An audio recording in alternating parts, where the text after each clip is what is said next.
when my grandfather was farming, if he did things kind of right, he really didn't even have to balance his checkbook in order to make a profit. There was always money to buy a new tractor. There was always money to buy the neighbor's farm. And today, that's not true.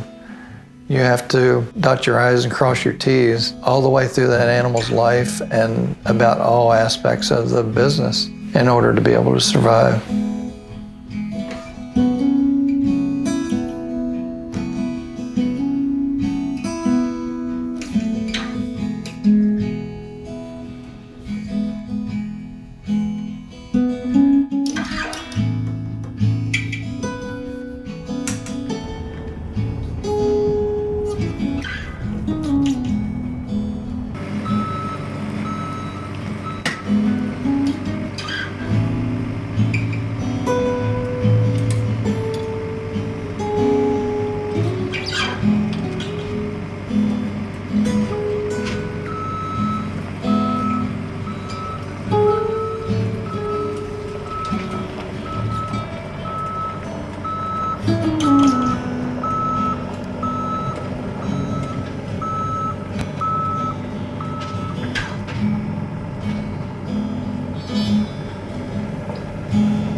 My name is Mark Burwell, and I trim cows' feet for a living. When the cow's feet are bad, she's not going to stand up and eat the way she's supposed to. So because of that, her reproductive tract's not going to work the way that it should. The cow's going to be thin and not carry enough body condition to make her healthy. So then any issues that come down the road puts her at risk as far as being able to stay in the herd.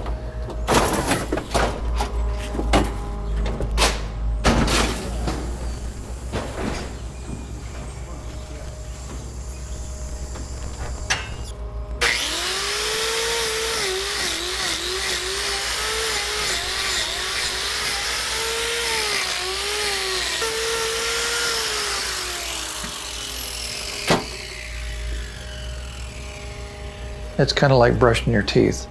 If you brush your teeth on a regular basis and floss and take care of your teeth, then when you go for a cleaning at the dentist, then they don't have to do a whole lot and your gums are healthier. And if you don't, and you just brush your teeth the morning that you go to the dentist, then it's a total mess, regardless of how clean you get them. Same thing's true in the hoof business, that if you're trimming feet on a routine basis and it's maintenance trimming, then you're not taking as much off, but you're taking it off more often to, allow her to be able to function.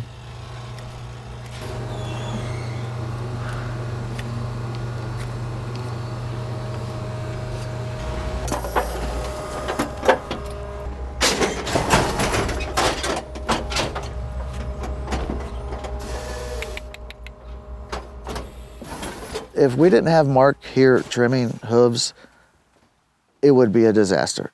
Cows would develop ulcers or abscesses, or their claws would grow so long that they would either never get up from laying down, or they would maybe break off. That definitely it would be painful. I guess ultimately it would fall upon me to trim the cows. I'm not an expert at trimming feet.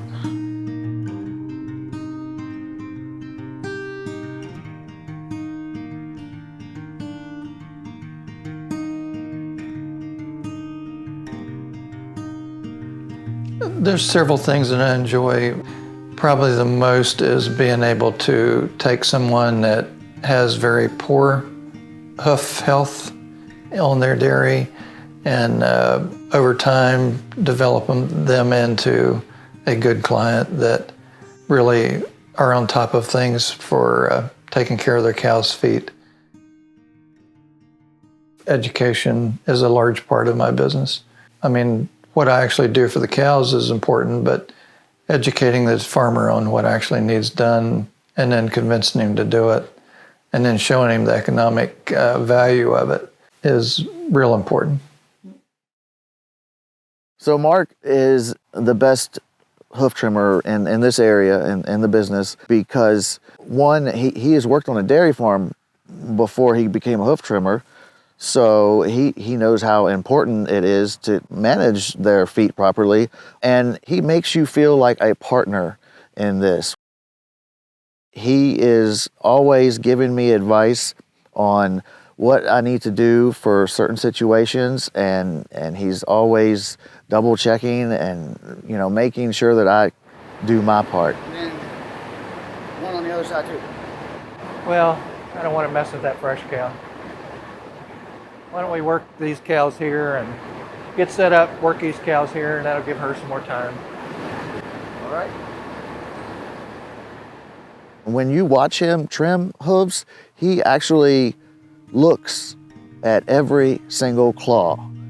It might not be but for a second or two, but with that second, he can tell a lot more than a lot of other hoof trimmers could.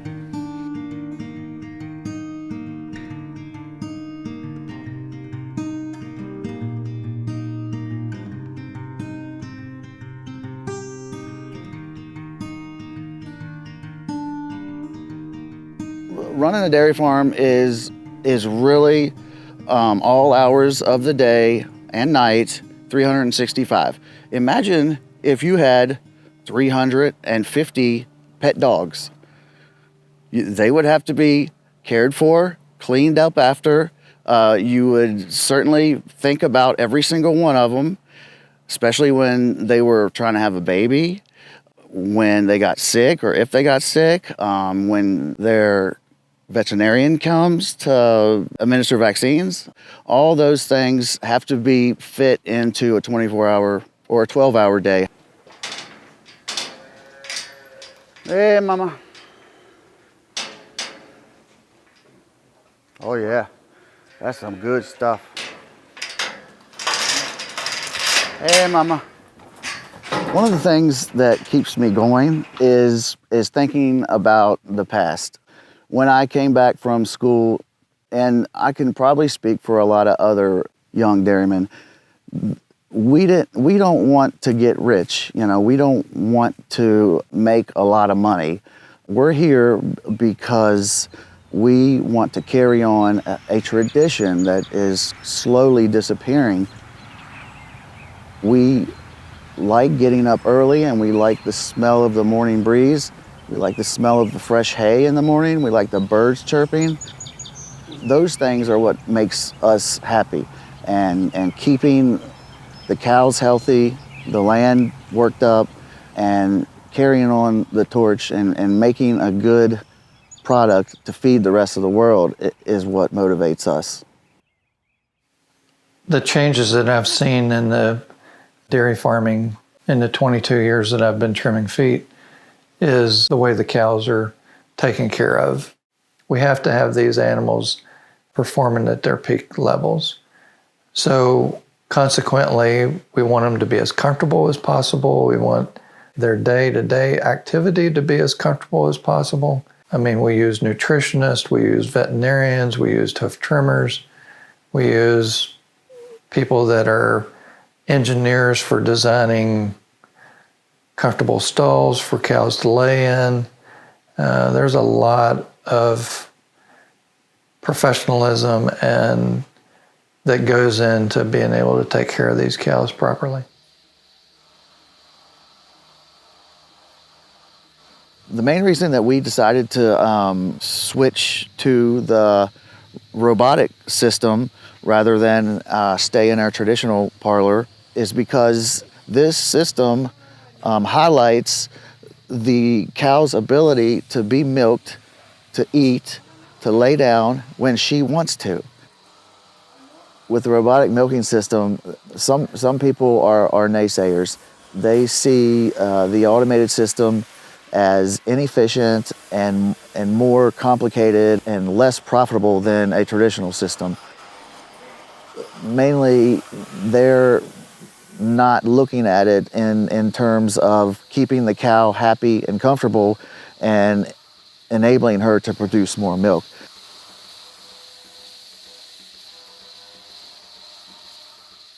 I can show anybody, that has time or that's a naysayer, say, look at these numbers. The more time that I spend out of this barn, away from these cows, the more production they give.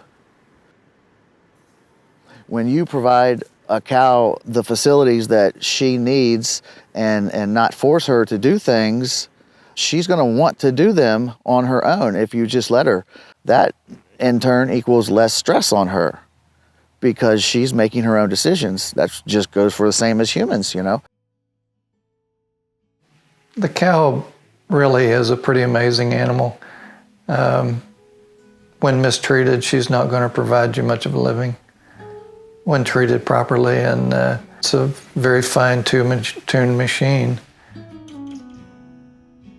We raise these animals to eat or to, live off of their production. At least we need to be in a situation where we give her a little bit of respect.